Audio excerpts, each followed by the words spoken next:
Welcome to Living Outside the Closet with Amy and Elizabeth. I'm not Amy. And I'm not Elizabeth. She's Amy. I'm not really sure what you can see if our mics are, in the way or whatever. I just have to point out that this picture, we Corey's calling me on my first podcast. Shout out to you, Corey. I'm ignoring it. Anyway, it's just driving me crazy that is not lined up. Anyway, okay, go. We decided, Elizabeth said a long time ago, we need to do a podcast. People are always saying, I wish I could be a fly on the wall and see what y'all's life is like. You're freaking hilarious. And it took me a little while to get on board. A lot of while. Like a year, a while, maybe. I don't know, because I'm a pretty private person. And finally I said, okay, let's do this. So here we are. And here's just a glimpse into our world. And we would like to be as honest about things and just talk about just hilarious crap that's happened to us through the years. We go. Well, we're just gonna share stories, funny stories. I think we're gonna maybe touch on just kind of the hardships we've been through with being together. Most of you know us. Some of you probably won't know us, but we've been together 6 years. We're 22 years apart. As Amy always likes to say, I am the older one. Yeah, she's got a very old soul. And I'm the more immature one, I would say. I don't think you're immature. You're not. Maybe not. You're not. Talking to your mic so that people can hear you. Okay. So that's kind of it. We're just making a podcast. We want to be silly, goofy, but at the same time, Amy listens to more podcasts than I do. I like the Bachelor type of stuff. Like I listen to the Bachelor podcast to keep up with that drama. So she listens to the one that's more personable for her and what she's gone through. Yeah, self-help, that kind of thing. So I don't like a lot of drama in my life. Well, neither do I. But she likes to watch the drama on TV. Makes me feel normal. The Real Housewives, The Bachelor. I do like The Real Housewives. That's like a train wreck. So you have to watch that. But we just want to kind of touch and just tell a couple stories, see how it goes. See how you like it? Yeah. Would you say that we are an adventurous couple? Oh, I would say I'm more adventurous. Well, if it's over the camera and the phone and we can redo it 1,080 times, I am more adventurous. Until the anxiety sets in. I have pretty high anxiety. Yeah. So when we become famous, we're never going to have a meet and greet because she will have to actually talk to somebody other than me or herself. I do talk to myself. I do. But we don't have, I said when we become famous, our hopes aren't to become famous or get paid for this type of stuff. It's just something that I've always wanted to do. I enjoy doing this stuff with Amy, and I think it's a fun platform to put out there to all the people that always say, we could just spend one day with you guys. You probably would never say that again if you actually got to. We're kind of boring. Boring? Our goal in life is to literally sit in bed at night and eat candy and watch TV. Like, that's really what we look forward to. So, Amy said, are we adventurous? How would I have to say to a certain level? I think we like to go and do things together and go places and venture out. We always have something crazy happen on every vacation we go on. I know, we have stories for days. Like, there's never been a Christmas. Every Christmas we buy a new Christmas tree ornament that goes along with the crazy story that's happened that year in the holiday season. Yeah. And then we have a story from every vacation we've been on together, from she peed on me to... Just stop. You have to explain that, but you can't just leave it. It was our first family vacation together. And Elizabeth was sick, okay? And she was on some medication. UTI, baby! I wasn't going to tell everybody that. But she was on medication that she was allergic to, and we didn't know it.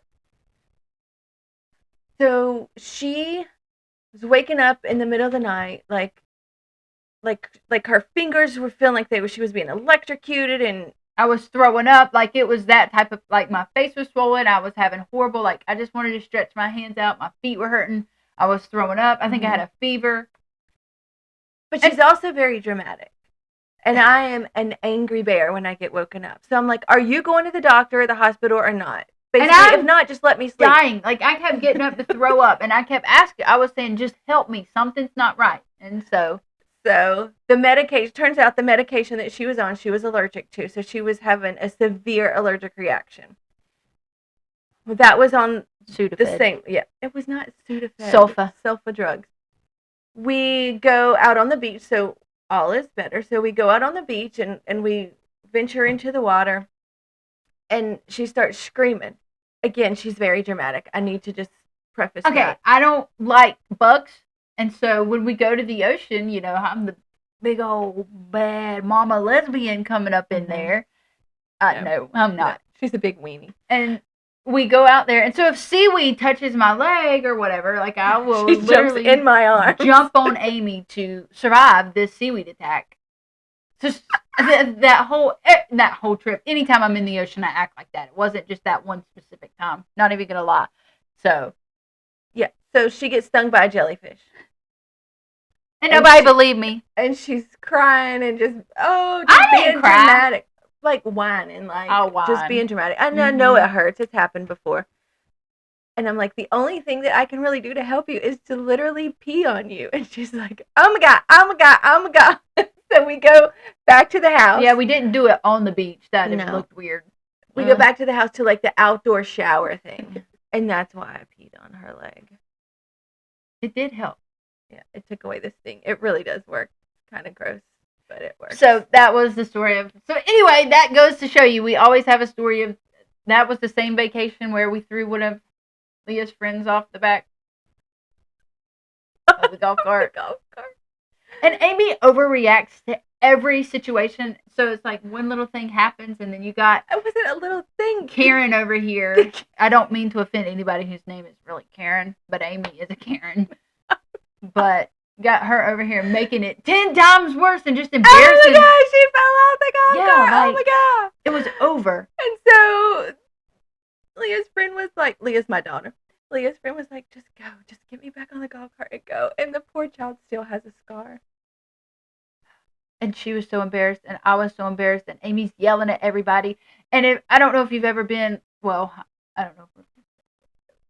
A campground. Yeah, campground. The type of campground that we go to has like where there's a washing machine, like a washing place in there, ice cream place, a little store. And so like there's people everywhere where I flung her off, and I didn't mean to. I wasn't even being crazy. And Amy's yelling, so everybody's looking. It was embarrassing. So we always have a story. We'll probably share more stories as we go. What else? Did anything else happen on that trip? Nope. Not a thing. And what about Ernest? Not Ernest. Jelly Roll told me he loved me. So, another trip we took to Nashville. Our Christmas this past year together was Nashville. We went to a Tennessee Vols game, and then we drove to Nashville and spent a week in Nashville. And it was so fun. She had never been to Nashville. I had been. So, it was fun to experience her first trip to Nashville with her. So, I'm a huge Ernest fan. Ernest, we love you. If you're hearing this, I'm a huge fan. So I had got tickets to go to your last show of this fire tour. Is actually the very last show. So we'd gone to Nashville. He performed 2 nights in a row at the Ryman. So we didn't go the first night. We went his closing night. And so, well, this story just totally took a turn. But we went and we were eating at the famous Tootsie's bar. Yes. And we got home later that night. Scrolling on our phones at our Airbnb. And I was like, oh my gosh, Amy, Luke Combs, Ernest. I think it was Dan from Dan and Shay. And then the lead singer for Lady Antebellum, I think. Or something like that. They were all at Tootsie's. And we didn't even know it. Like the same time we were. The same time. They were on the top They were on the top floor. Yeah. And we were eating on the middle floor. So anyway, that was a bummer. And then that same night, as we're scrolling on our phones, we see that Ernest had at his concert that night, like Keith Urban, I don't even know. He had a couple few people. yeah. And so we were like, oh my gosh, why didn't we get tickets for that night? And I'm like, I don't know. But we were just still excited to go. So the next day, we went back to Nashville, walked around, we shopped, and then ate at Tootsie's because we were hoping. Okay, I was hoping Ernest would be up in there, but he wasn't. So and then, lo and behold, let's just make this a little shorter story. Okay, I'm sorry. I ramble. Lo and behold, we go to the concert. Yeah, we're at the concert, and all of a sudden, Ernest starts singing "Son of a Sinner," and then Jelly Roll walks out on the stage. I lost my shit. She went ballistic. Yeah. If I can figure out this editing, insert video now. So, if I can't, sorry, y'all just had a weird pause. And then Ernest stared at her through the whole concert. Well, she's back to Jelly Roll. She's screaming yelling. Like if her daughter Leah ever saw Billie Eilish within 10 feet, well, Leah might throw up or something. Leah would pass out. But Amy was like, oh, wait, hang on. She was like,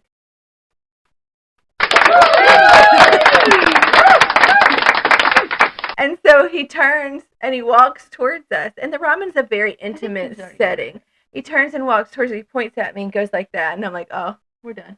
I'm done. She lost it. So then he had Morgan Wallen come out and they sang a couple songs. Well, that place was so loud when Morgan came out, like it was shaking. It was a crazy environment. It was fun. It was a very fun concert. But Ernest I have a video of he just constantly looked at me. And I'm not even kidding. Yeah. Like, he looked at me. It's good when your girlfriend's got the loudest mouth in the ramen, right? Oh, my God.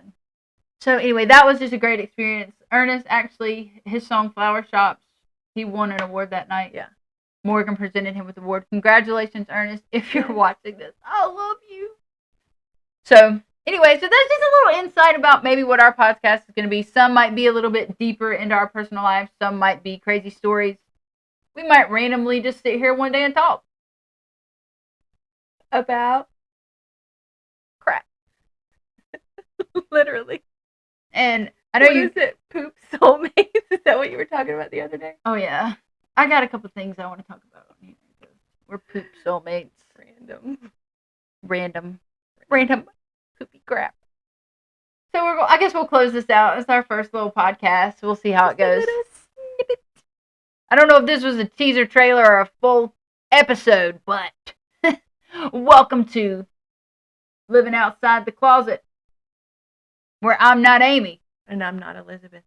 But she's Amy. You got y'all in there. Beffy. The kids out of Nanny, they call me Beffy, which I love. So, I guess we're going to get out of here with that. Hope all this works out well, or not. We just maybe wasted a lot of our time sitting here in front of the camera. Closing out. Episode 1. Bye. Bye.